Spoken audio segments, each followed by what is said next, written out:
पैसा एक ऐसी चीज जिसे भिखारी से लेकर बिनियार तक इसे पढ़ना चाहता है। ये सिर्फ कागज का टुकड़ा नहीं पर अपने आप में नशा है। ये एक ऐसी भाषा है जिसे पीएचडी किए हुए क्लर्क से लेकर अनपढ़ एमएलए तक सब जानते हैं। ये पैसा ही तो है जिसे जंगल में रहने वाले इंसान को बादलों से छूती इमारत से लेकर हवा से फास्ट चलने वाली गाड़ियों में बिठाया। पैसा एक ऐसे कागज का टुकड़ा है जिसे खुद में कोई औकात नहीं पर ये आपको दूसरे चीज की कीमत बताती है। अब सवाल ये आता है कि पैसा में इतनी ताकत आई कहां से। चलिए थोड़ा डिटेल में समझते हैं। आज से हजारों साल पहले इंसान लेन देन के लिए बार्टर सिस्टम का यूज करता था, जहां एक चीज खरीदने के लिए दूसरा चीज देनी पड़ती थी। यानी कि आपके पास चावल और उसे शुगर चाहिए तो उसे एक ऐसे इंसान को खोज करना चाहिए जो शुगर बेचता हो और उसे साथ में चावल की भी जरूरत हो। ऐसे कई प्रॉब्लम के वजह से लोगों ने कुछ सोचा और शुरुआत हुई कमोडिटी की। इंसान ने हर एक चीज को पैसा बना दिया था और सबको सबका काम आता था। जैसे पशु, अनाज, टोबैको, अल्कोहल जैसे इस सब में व्यापार करने लगा। बट इसमें भी एक दिक्कत थी, इस बात का पता लगाना कि मेरे जो पास कमोडिटी है उसका सही कीमत क्या है। और कमोडिटी समय के साथ खराब भी हो जाया करती थी। खरीदे हुए जानवर मर जाता था, अनाज खराब हो जाता था। अब इंसान को कोई ऐसी चीज चाहिए जो यूनिवर्सल हो और शुरुआत हुई सोने और चांदी से बने हुए सिक्कों की। लेकिन इस दो टांग वाले जीव को इसमें भी प्रॉब्लम्स हुई। इतने वजनदार सोने चांदी को लेकर घूमना फिरना और चोरी का डर। कुछ सुनार और दूसरे लोगों ने मिलकर एक उपाय निकाला। उन्होंने लोगों से कहा, तुम अपने सोना हमारे पास रख दो, हम संभाल के रखेंगे। बदले में वो सोना एक कागज का टुकड़ा दे देता जिसमें लिखा हुआ करता था, मेरे पास आपका इतना सोना रखा हुआ है, जिसे IOU कहा जाता था। IOU का मतलब मैं तुम्हारा कर्जदार हूँ, जिसे दिखाकर लोग अपना सामान कभी भी ले जा सकता था। सबको ये आइडिया काफी अच्छा लगा और लोगों ने अपना सोना उसके पास रखना स्टार्ट कर दिया।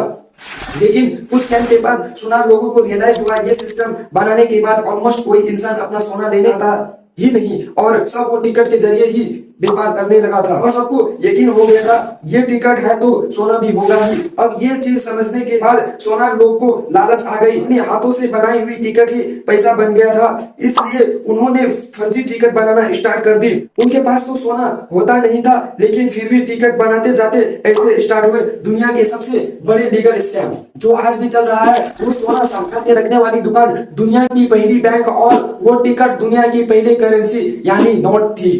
अगर मैं आपसे पूछूं कि एक बैंक कैसे काम करता है तो आप कहोगे, हम जो पैसा बैंक में डिपॉजिट करते हैं उससे बैंक दूसरे को लोन देता है, उस पे वो कुछ इंटरेस्ट चार्ज करके बैंक प्रॉफिट कमाता है। Simple, right? अब इसे एक्सप्लेन में समझते हैं। जैसे कल सुबह आप 1000 डिपॉजिट किए, आपने 2 500 का नोट डिपॉजिट करवाए, उसके बाद बैंक क्या करेगी, वो अपने रूल के हिसाब से 10% कैश रिजर्व रखेगी और बाकी का 9% किसी और को लोन पर दे देगी। और अगर ये बैंक उससे लोन वाले इंसान से ईयरली 12% इंटरेस्ट चार्ज करती है तो आपको ईयरली 4% इंटरेस्ट देती है। तो इस बीच का 8% बचा हुआ उनका मुनाफा। राइट? इस बेसिस के प्रिंसिपल पर दुनिया के सारे कॉमर्शियल बैंक ऑपरेट करते हैं। लेकिन बैंक सब ऐसे ही पैसा नहीं कमाते हैं, इसके पीछे एक बहुत बड़ा गेम छुपी है जो मैक्सिमम लोगों को नहीं पता। वो गेम ये है कि बैंक आपकी 1000 डिपॉजिट का आराम से 10,000 बनाकर उससे वो बिजनेस कर सकती है।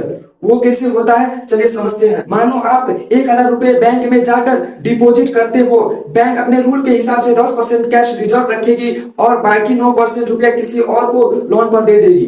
पर ध्यान से देखिए यहाँ पर आखिर हुआ क्या। आप अपने पैसा डिपॉजिट करने के बाद अगर आप अपना बैलेंस चेक करोगे तो आपको वही 1000 रुपए दिखाया जाएगा और इधर जिस इंसान ने लोन के लिए अप्लाई किया था, बैंक ने उसे लोन दिया, वो अपना बैलेंस चेक करेगा तो उसको भी 900 दिखेगा। इसका मतलब दोनों के हाथों में 1000 और 900 की परचेसिंग पावर है, जबकि एक्चुअल उस बैंक के पास बस 1000 ही कैश है। मतलब उस बैंक ने कंप्यूटर पर बस कुछ नंबर टाइप करके मार्केट में एक्स्ट्रा 900 रुपए की करेंसी क्रिएट कर दी, जो कि ऑफ कोर्स वर्चुअल है क्योंकि उसे बैक करने के लिए कोई कैश नहीं। और ये खेल यहाँ खत्म नहीं होती है, ये बहुत आगे जाती है। जिस इंसान ने 900 रुपए को लोन अप्लाई किया था उसने ऐसे ही लोन अप्लाई नहीं किया होगा, उसे भी वो 900 रुपए कुछ खरीदने के लिए चाहिए होगा और जब ये पैसा खर्चा करेगा तो यह पैसा सिंपली उसके अकाउंट से दूसरे के अकाउंट में ट्रांसफर हो जाएगी और फिर यही पैसा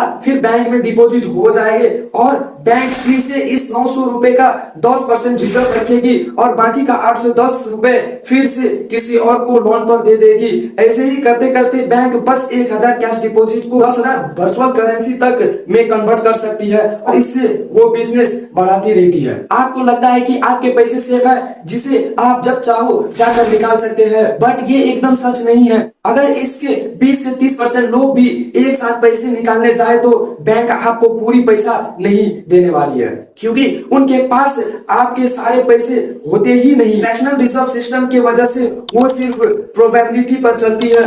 फॉर एग्जाम्पल, अगर आप इस दुनिया के सारे बैंक को टोटल बैंक बैलेंस को ऐड करके वो 100 रुपए होगा और उसमें से 10% रुपए से भी कम एक्चुअल कैश में अवेलेबल है। बाकी के 90% से भी ज्यादा बस वर्चुअल डिजिट है जिसे बस अपने आप मोबाइल या कंप्यूटर स्क्रीन पर देख सकते हैं। और पैसे की यह मायाजाल को जानबूझ के कॉम्प्लिकेटेड बनाया है ताकि ये आम इंसान इसे ना समझ पाए और इस सिस्टम में ही फंसे रहे। लोगों को लगता है करेंसी और मनी एक चीज है, लेकिन ऐसा नहीं है। करेंसी एक मीडियम ऑफ एक्सचेंज है जबकि मनी खुद वैल्यूएबल एसेट है। आपके घर में पड़े खुद 1000 का नोट का बंडल रातों रात कागज हो जाएगा अगर गवर्नमेंट उसे ना मंजूर कर दे तो, क्योंकि वो करेंसी है।